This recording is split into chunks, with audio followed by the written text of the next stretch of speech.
ಒಂದು ಕ್ಷಣದಲ್ಲಿ ದೈವಾನುಗ್ರಹ ಅಂದ್ರೆ ಕೇಳಿದ ತಕ್ಷಣವೇ ವರ ಸಿಗೋದು. ಇದು ಸಾಧ್ಯನಾ? ಕರ್ನಾಟಕದಲ್ಲಿ ಇಂಥದೊಂದು ಸ್ಥಳ ಇದೆ. ಅದೇ ಶ್ರೀ ಕ್ಷಣಾಂಬಿಕಾ ದೇವಿಯ ಸನ್ನಿಧಿ. ಇಲ್ಲಿನ ನಂಬಿಕೆ ಪ್ರಕಾರ ಭಕ್ತರ ಪ್ರಾರ್ಥನೆಗೆ ಉತ್ತರ ತಕ್ಷಣವೇ ಸಿಗುತ್ತಂತೆ. ಹಾಗಾದ್ರೆ ಬನ್ನಿ, ಈ ವಿಶಿಷ್ಟ ನಂಬಿಕೆಯ ಹಿಂದಿನ ರಹಸ್ಯವನ್ನ ಒಟ್ಟಿಗೆ ಅನ್ವೇಷಿಸೋಣ. ಯೋಚನೆ ಮಾಡಿ, ಒಂದೇ ಒಂದು ಕ್ಷಣದಲ್ಲಿ ದೇವರ ಆಶೀರ್ವಾದ ಸಿಕ್ಬಿಡುತ್ತಾ?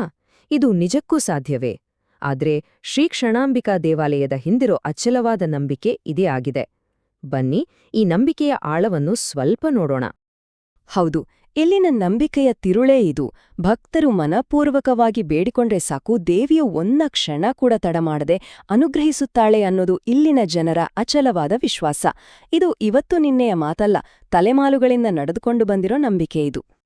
ಈ ನಂಬಿಕೆಗೆ ಬರೋಬ್ಬರಿ 1200 ವರ್ಷಗಳ ಇತಿಹಾಸವಿದೆ. ಅಂದರೆ 12 ಶತಮಾನಗಳ ಕಾಲ ಅದೆಷ್ಟೋ ತಲೆಮಾರುಗಳು ಇದೇ ಒಂದು ವಿಶ್ವಾಸದೊಂದಿಗೆ ಇಲ್ಲಿಗೆ ಭೇಟಿ ನೀಡ್ತಾ ಬಂದಿದ್ದಾರೆ. ಇದು ಈ ಸ್ಥಳದ ಐತಿಹಾಸಿಕ ಮತ್ತು ಆಧ್ಯಾತ್ಮಿಕ ಮಹತ್ವಕ್ಕೆ ಒಂದು ದೊಡ್ಡ ಸಾಕ್ಷಿ. ಸರಿ, ಈ ದೇವಿಯ ಹೆಸರಿನ ಅರ್ಥವಾದ್ರೂ ಏನು? ಕ್ಷಣಾಂಬಿಕಾ ಅನ್ನೋದು ಒಂದು ಸಂಸ್ಕೃತ ಪದ. ಇದರಲ್ಲಿ ಕ್ಷಣ ಅಂದ್ರೆ ಒಂದು ಕ್ಷಣ ಅಥವಾ ತತ್ಕ್ಷಣ ಅಂತ, ಮತ್ತು ಅಂಬಿಕಾ ಅಂದ್ರೆ ದೇವಿ ಅಥವಾ ತಾಯಿ.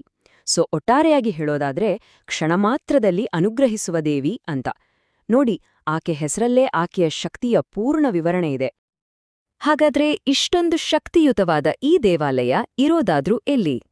ನಮ್ಮ ಪಯಣ ಈಗ ಕರ್ನಾಟಕದ ಒಂದು ಐತಿಹಾಸಿಕ ದ್ವೀಪ ನಗರದತ್ತ ಸಾಗಲಿದೆ. ಈ ದೇವಾಲಯ ಇರೋದು ನಮ್ಮ ಕರ್ನಾಟಕದ ಶ್ರೀರಂಗಪಟ್ಟಣದಲ್ಲಿ. ಇದು ಕಾವೇರಿ ನದಿಯ ಮಧ್ಯದಲ್ಲಿರೋ ಒಂದು ಸುಂದರ ದ್ವೀಪ ನಗರ. ಒಂದು ಕಾಲದಲ್ಲಿ ಇದು ರಾಜಧಾನಿ ಕೂಡ ಆಗಿತ್ತು, ಮತ್ತೆ ಇವತ್ತಿಗೂ ದಕ್ಷಿಣ ಭಾರತದ ಪ್ರಮುಖ ಯಾತ್ರಾ ಸ್ಥಳಗಳಲ್ಲಿ ಇದು ಕೂಡ ಒಂದು.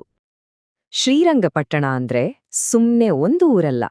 ಇದು ಇತಿಹಾಸ ಮತ್ತು ಆಧ್ಯಾತ್ಮಿಕತೆ ಎರಡೂ ಒಂದಕ್ಕೊಂದು ಬೆಸೆದುಕೊಂಡಿರೋ ಒಂದು ಅದ್ಭುತ ತಾಣ. ಅಲ್ಲಿನ ಪ್ರತಿಯೊಂದು ಕಲ್ಲು ಕೂಡ ಒಂದೊಂದು ಕಥೆ ಹೇಳುತ್ತೆ.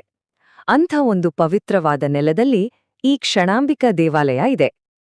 ಸರಿ, ಈ ಐತಿಹಾಸಿಕ ನೆಲದಲ್ಲಿ ನೆಲೆಸಿರುವ ಆ ಕ್ಷಣಮಾತ್ರದ ಅಧಿದೇವತೆ ಯಾರು?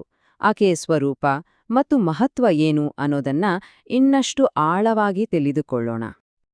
ನಮ್ಮ ಹಿಂದೂ ಧರ್ಮದ ಪ್ರಕಾರ ಈ ಕ್ಷಣಾಂಬಿಕಾ ದೇವಿ ಬೇರೆ ಯಾರೂ ಅಲ್ಲ, ಸಾಕ್ಷಾತ್ ಆ ಪರಶಿವನ ಪತ್ನಿ ಪಾರ್ವತಿ ದೇವಿಯ ಒಂದು ರೂಪ. ಇದರಿಂದ ಈ ದೇವತೆಯ ಮಹತ್ವ ಎಷ್ಟಿದೆ ಅಂತ ನಮಗೆ ಅರ್ಥವಾಗುತ್ತೆ.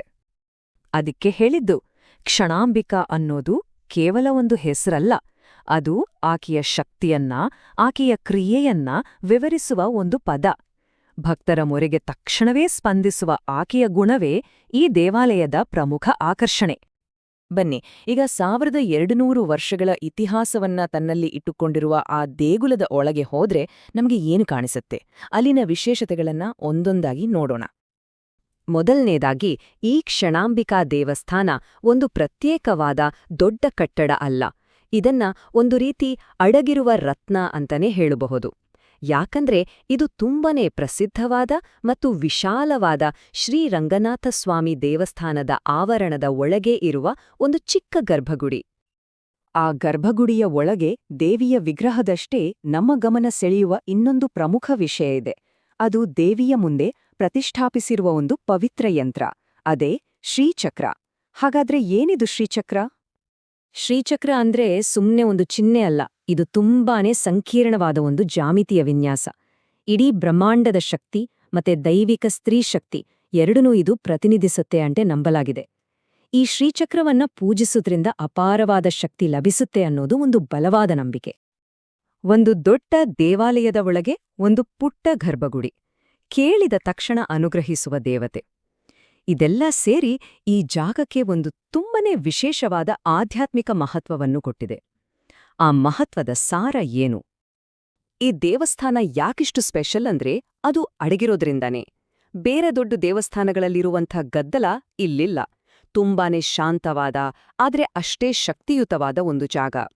ಇಲ್ಲಿಗೆ ಅರಸಿ ಬರೋವರಿಗೆ ಒಂದು ವಿಶಿಷ್ಟವಾದ ಆಧ್ಯಾತ್ಮಿಕ ಅನುಭವ ಸಿಗುತ್ತೆ. ನೋಡಿ, ಇದು 1200 ವರ್ಷಗಳಷ್ಟು ಹಳೆಯ ನಂಬಿಕೆ ಆದ್ರೂ ಇವತ್ತಿನ ನಮ್ಮ ಫಾಸ್ಟ್ ಪೇಸ್ಡ್ ಜಗತ್ತಿಗೂ ಇದು ಎಷ್ಟು ಪ್ರಸ್ತುತ ಅಲ್ವಾ? ಎಲ್ಲದಕ್ಕೂ ತಕ್ಷಣ ರಿಸಲ್ಟ್ ಬೇಕು ಅನ್ನೋ ಇವತ್ತಿನ ಕಾಲದಲ್ಲಿ ದೈವಿಕ ಶಕ್ತಿಯ ಜೊತೆ ಕ್ಷಿಪ್ರ ಸಂಪರ್ಕ ಕಲ್ಪಿಸೋ ಈ ನಂಬಿಕೆ ಸಹಜವಾಗಿಯೇ ಎಲ್ಲರನ್ನೂ ತನ್ನತ್ತ ಸೆಳೆಯುತ್ತೆ. ಹಾಗಾದ್ರೆ ಒಂದು ಕೊನೆಯ ಪ್ರಶ್ನೆ. ಇವತ್ತಿನ ನಮ್ಮ ಈ ಆಧುನಿಕ ಜೀವನದಲ್ಲಿ ಶ್ರೀರಂಗಪಟ್ಟಣದಲ್ಲಿರೋ ಈ ದೇಗುಲದ ಹಾಗೆ ಅಡಗಿರುವ ಸಣ್ಣ ಸಣ್ಣ ಸ್ಥಳಗಳು ಯಾವ ರೀತಿಯ ಶಕ್ತಿಯನ್ನ ಹೊಂದಿರಬಹುದು? ಬಹುಶಃ ನಮ್ಮ ಕೆಲವು ದೊಡ್ಡ ಪ್ರಶ್ನೆಗಳಿಗೆ ಉತ್ತರ ಇಂತಹ ಶಾಂತವಾದ ಅಡಗಿರುವ ಜಾಗಗಳಲ್ಲೇ ಸಿಗುತ್ತೇನೋ ಅಲ್ವಾ? ಇದ್ರ ಬಗ್ಗೆ ಯೋಚಿಸಬೇಕಾದ ವಿಷಯ.